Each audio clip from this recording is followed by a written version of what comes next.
like about feeling protected. You know, I think that's really important for a man to make a woman feel protected, especially because we are vulnerable. I feel like we're more vulnerable. You're not talking about protection physically at this point, though. But you know, there's some men that bark very loud, and the men that be barking the loudest really are not the men that be protecting. Or There's a lot of people that's afraid of chihuahuas. Oh, that's me. Yeah, that's a fact. I'm just saying, like, see my point. But I'm saying, like, but I'm saying,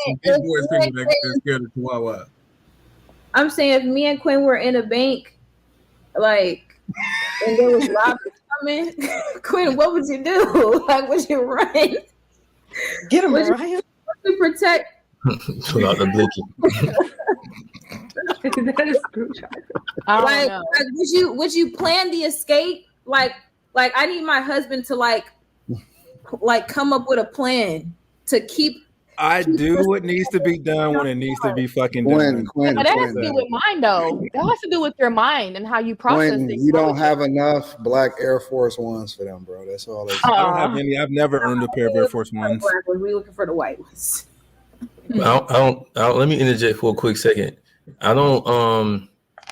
Because what's going on, y'all? So I had to do this video and respond. Y'all gotta excuse me. I'm remodeling. Finishing up some stuff because I'm throwing a party at my house and I got family coming over. So I want to get this stuff situated and finished. So I got to respond to this topic. This is the Anton Daniel show. I like his show. I like his content, his panel setup. I like all of that, how he gives people a chance to speak. But this topic is about why these women don't like nice guys and why nice guys finish last. And now they're talking about the protection side of being with a nice guy. She wants to know. Now, you notice she asked, well, if we're in a bank, what are you going to do if a robber comes in? He holds up a gun. And you see how she kept talking because she was proved wrong. What are you going to do? He's got a gun. Well, I need to figure out an exit. See, that's what a lot of these black women do. See, him holding up a gun, conversation over. Right when she says it, look at, they're talking about this guy named Quentin. All right. And you can see when he holds up the gun. Slick think it had a silencer on it. That conversation's over. So you was trying to call him soft. And then he held up the gun, and this is what a lot of black women do. And guys, take notes. A lot of you dudes check the boxes, but a lot of women just don't like men. I told you in one video, women don't like productive men. Women don't like men who want to progress morally. So they're looking for, since you're trying to progress morally, that means you're soft. That means you're weak. That means you can't fight. That means your sex game is whack. That means you have no swag. That's what they're going to try to pick at. You see what I'm saying? And see, she tried to do that with him. He holds up the gun and she kept talking. Conversation should have been over. That was his rebuttal. And she tried to play it off and ignore it. But we're going to stick to the bank robbery. Because I want to show you the fantasy thinking, the magical thinking that a lot of these women live, and this warped mindset. And you can tell that these women have never been taught how to be wives, how to be married, how to flourish in a relationship. This is stuff I learned in high school. Okay? High school. If you're in a bank and a dude and some robbers come in, she said, I need a man that's going to figure out an escape plan. Why? So you can get shot in the back? That's what's going to happen to you. Why would you run out of a bank? You get down on the ground and you're at their mercy because you don't know how many robbers are in there. Number two, that lets you know that she's used to being with lames, and a lot of these lames like to gloat with women. They like to show women their guns and ain't never shot it. They like to talk about manly stuff that they've done. but never do it or have to do it. You can tell that she deals with men like this. So this is why I tell you guys, in the black community, we're the only race where our women expect us and talk like this. I was watching the movie Crazy Rich Asians. I really like that movie. But if any of y'all have seen it, when the couple goes to visit his family in Singapore, right? And they hang with the couple that's about to get married.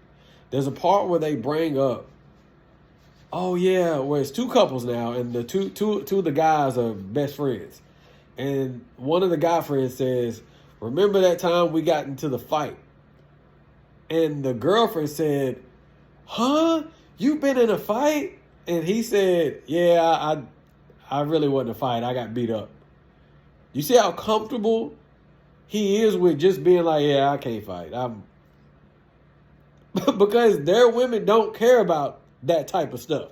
Black women are the only one that come up with these magical scenarios where, what if a guy comes out of nowhere? What you gonna do? You see what I'm saying? Like, other women don't care that their man can't fight. You know what she's thinking? Put me in a good neighborhood. Let's go buy the Google cameras or the Ring, get the Nest, put up these cameras all around the house. That's how you can protect me.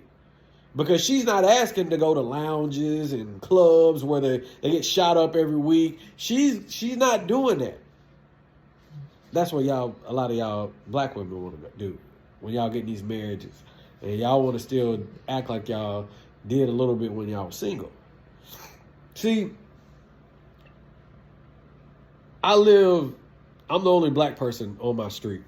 So there was a time where I was literally looking outside and I seen like 7 cop SUVs pull up. And then I got up and looked across the street. It was 2 of them already at my neighbor's door, like going around his house. So I text my neighbor, hey man, you might want to look outside. Later on, he tells me, hey, yeah, somebody was trying to get into the house. Now, everybody on my street knows me. They know I also have 2 German Shepherds. My dogs do not play. So my dogs didn't hear anything. So he was like, man, hey, did your dogs pick up anything? Did your camera? Because he feels like Mitch, like I'm some type of defense mechanism. But think about this. He wasn't ready to have a gun and shoot the intruder or anything. No. He called the cops. He was at the mercy of the police. Do you think his wife, oh, I'm going to leave him now? No. We're the only race that does stuff like that. Next time y'all go on vacation, see, women don't do this. When they on vacation, they in their own world, they on social media trying to stunt, trying to show off. Look at the couples. And when you look at the woman, and if she's looking good, look at the man. Does he look like a UFC fighter? Does he look like a boxer? Does he look like a world-class athlete? No. 9 times out of 10, no. This is what I'm telling you guys. A lot of these women have no clue what a man protecting you is. A man that's making sure.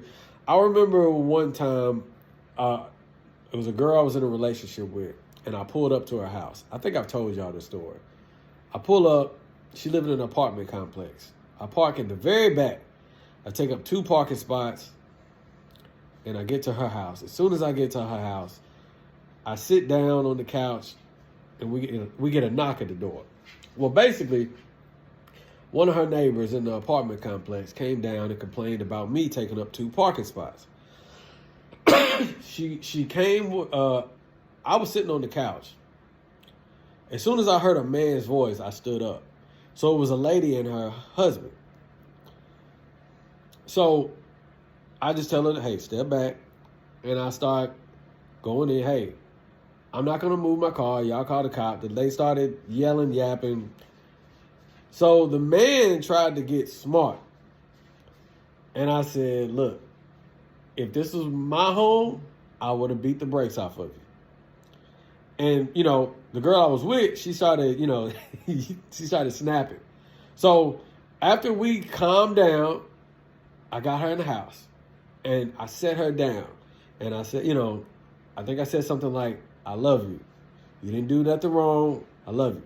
But next time something like this happens, please never, I'm not mad at you. Never,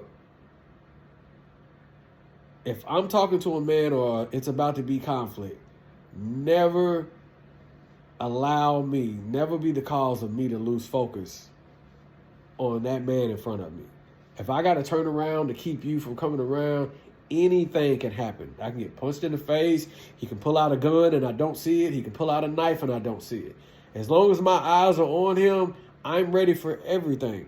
If he swings, he's gonna miss. I can counter. I can sidestep him. I can all of that. But if I'm focused on you, there's a chance that I can get hurt. So that was an example of me keeping my woman safe and giving her knowledge on being safe. My mom is married to a Marine. Him buying her a gun and taking her to the gun range because she's out late on weekdays. She has a salon. She has her own salon. That's protection. See, y'all worried about stuff. They live in the suburbs in a nice home where it ain't no issues, no robberies, nothing. But when she's out in the world without him, see, y'all are so worried about, oh, when my man is with me, why are you going places where your man can just snap or something can happen? And yeah, it's like y'all want to see that type of stuff happen. When really, the man's job is to make sure you're safe and you're secure. But he can do that. Men can do that in so many different ways. You think Bill Gates is going to win a one-on-one fight with your average robber? No. He's got money. He's got resources. That's what it's about. And you can tell that these women know nothing about that. Y'all have a good one.